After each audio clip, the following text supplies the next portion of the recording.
Para executar as novas tarefas de fazer o carrinho andar para frente uma certa distância que eu digito no meu teclado e envio pelo receiver, e também para fazer uma curva, fazer o carrinho virar para a esquerda 90 graus ou para a direita 90 graus, eu fiz algumas mudanças no código. Bom, a primeira mudança que eu fiz para facilitar, eu criei funções para fazer a parada, para andar reto, para virar à esquerda, direita e para trás. Eu achei melhor porque toda vez que eu precisar fazer algum desses, eu chamo a função ao invés de configurar tudo isso em todos os momentos. O resto do código permaneceu igual, até algumas coisas que eu adicionei. Bom, eu queria que o carrinho andasse para frente por uma dada distância. No caso, eu escolhi os números de 1 a 9 para andar respectivamente 10 cm, 20 cm, 30 cm até 90 cm. E para virar à esquerda, eu estou utilizando o A maiúsculo e o S minúsculo, que vão fazer o carrinho virar exatamente 90 graus para a esquerda e exatamente 90 graus para a direita. Inicialmente, eu pensei em duas soluções. A primeira solução que eu construí foi usando o tempo, ou seja, eu mando o carrinho fazer uma ação, crio um wait com um tempo específico, depois eu mando o carrinho parar de fazer aquela ação. Eu implementei tanto para ir reto, tanto para virar à esquerda 90 graus e à direita 90 graus. Uma segunda solução que eu implementei, tanto para reto, virar à esquerda e virar à direita, foi utilizando os valores do encoder posicionado na roda. Ou seja, agora eu utilizaria uma quantidade de pulsos do encoder para fazer alguma certa ação. Cada solução eu encontrei sua vantagem e acabei escolhendo um pouco de cada. No caso da solução que eu chamei de versão tempo, eu acabei optando por usar ela para virar à esquerda e para virar à direita. Eu achei que a divisão do encoder era muito pouco, ou seja, eu não conseguia uma precisão tão grande fazendo virar à esquerda e à direita.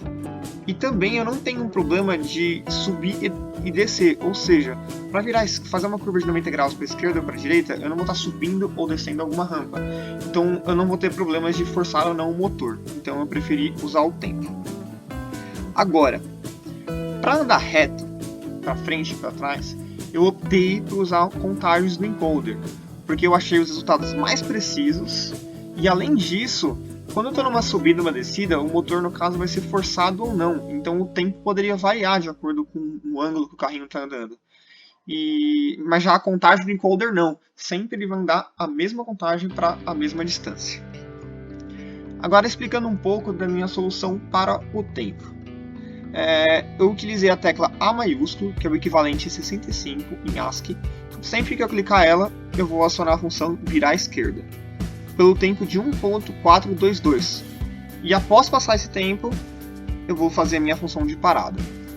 Com testes, eu vi que ficou muito preciso. Fiz a mesma coisa para virar à direita. Agora eu uso o S maiúsculo, que é o equivalente a ASCII 83.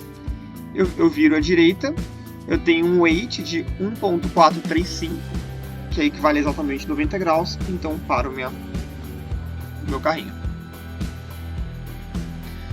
Agora, para a solução de andar reto, ela foi um pouco mais complicada, né? Porque o motor não tinha uma precisão exata, então eu tive que fazer algumas adaptações aqui no código.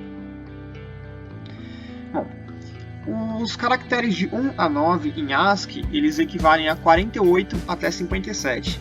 Então, quando eu clicar um número no intervalo de 48 a 57, ou seja, esse intervalo eu vou entrar dentro desse if e vou executar alguma função. Primeiro eu criei uma variável temporária que vai armazenar qual é a distância no momento que eu entrei dentro desse if, ou seja, quanto o carrinho andou até esse momento. Eu também criei uma variável float, que eu chamei de receiver distance, que ela vai armazenar o valor em ASCII que vai estar no rxdata recebido via receiver. Então eu criei uma condição de while que vai fazer o carrinho andar enquanto uma dada condição não for ainda aceita. Ou seja, que condição é essa? Eu criei essa diferença que vai ser quanto o carrinho vai andar. Ou seja, a diferença da distância da roda direita menos a distância temporária. Ou seja, essa condição eu consigo identificar quanto eu preciso andar dentro desse if. Então eu vou ficar dentro desse while enquanto a distância que o carrinho está andando for menor que uma dada função que eu criei. Inicialmente, para desenvolver aquela função, eu anotei as distâncias que eu queria, que no caso seriam distâncias de 10 e 10 centímetros, e eu andei essa distância utilizando passos de 10, passos de 20, passos de 30, 40, 50 e 60. E anotei todos esses valores, ou seja, aqui é essa coluna em centímetros, e aqui são impulsos do encoder, que eu fui avaliando em cada situação. Baseado nisso, eu criei esse gráfico, e vi que ele tinha essa tendência. Aqui tem uma pequena variação, que é devido a um pequeno buraquinho que tinha aqui no chão, então ele dava essa variação. Bom, baseado nisso, eu calculei a taxa de variação da minha distância em relação a cada pulso no encoder. Eu cheguei à conclusão que eu preciso andar 0,625 centímetros por unidade com encoder. Baseado nisso, eu conseguiria calcular quantos pulsos no encoder eu precisaria para andar cada velocidade. Aqui eu criei uma função que, por exemplo, se eu quero andar 10 centímetros, eu preciso de 16 pulsos no encoder, o que é muito próximo do que a gente calculou empiricamente. Se eu quero, por exemplo, andar 80 centímetros, eu vou precisar de 128 pulsos no encoder, que é muito próximo do que a gente calculou empiricamente. E se eu continuar testando isso, eu vejo que essa função respeita bem essa questão real. Então, por exemplo, eu vou receber um valor do encoder de, por exemplo, 49, que vai estar aqui na minha receiver distance. Eu desconto 48 para converter esse valor de ASCII para um número, que no caso, o 49 em ASCII equivale a 1, que eu obtenho o valor 1. Eu multiplico por 10 para converter para centímetros, então agora eu tenho 10 centímetros que eu recebi, e eu divido pela minha taxa. Desse jeito, aqui eu vou obter a distância que eu quero andar, 10 centímetros, 20 centímetros, 30 centímetros, 40 centímetros, relacionados aos pulsos, que é a comparação que eu estou fazendo. Só que quando eu testei, você pode ver que esse valor é um pouco menor do que o valor calculado na função. Porque eu percebi que na prática eu não obtive alguma coisa, provavelmente devido a alguma questão do motor. Então eu acabei fazendo ajustes. O primeiro ajuste que eu fiz foi diminuir um pouco esse valor. E mesmo assim eu percebi que eu encontrava um erro. Toda vez que eu aumentava a distância que eu andava, esse erro aumentava. Então, primeiro eu subtraí 2, que isso já fazia um ajuste no erro, provavelmente ao tempo do comando, ao tempo da resposta do motor. E também eu desconto um valor de acordo com a distância. Ou seja, quanto mais eu ando, maior é meu ajuste. Aqui nesse caso é o valor recebido, eu desconto 48 para converter.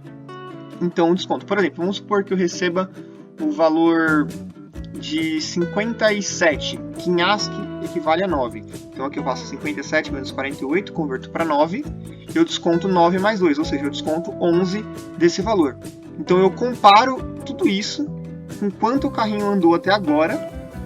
Se o valor que o carrinho andou for menor do que isso, eu continuo andando. No momento que ele for maior, eu paro o carrinho. Assim eu consigo executar todas as minhas distâncias. Eu fiz testes de 10 centímetros até 90 centímetros e funcionou. A primeira demonstração vai ser fazer o carrinho andar 10 centímetros. Eu posicionei aqui a roda, como a gente pode ver aqui, ó, próximos a 50 centímetros. E a ideia vai ser ele andar exatamente até 60. Bom, para isso eu vou apertar o 1, que equivale a 10 centímetros que eu programei.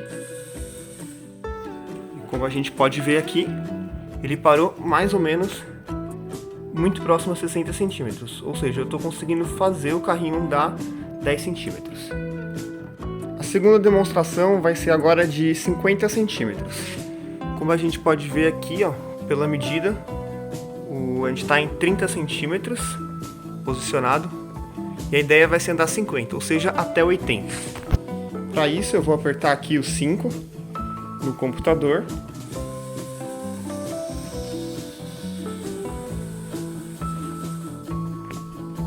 E agora aqui, como a gente pode ver, 80 centímetros, ou seja, consegui fazer o carrinho andar mais essa distância esperada.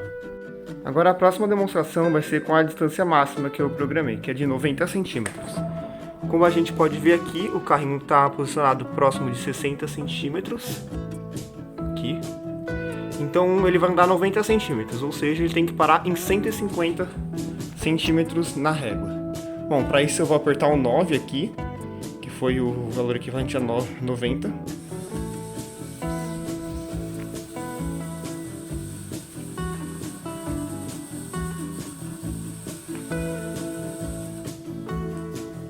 Bom, e como a gente pode ver aqui, ele parou exatamente em 150 centímetros, que era o esperado. Ou seja, assim eu testei todas as distâncias, 110, 20, 30, 40, 50, 60, 70 e 90 centímetros, o carrinho consegue andar e está obedecendo a distância que ele deveria andar mesmo.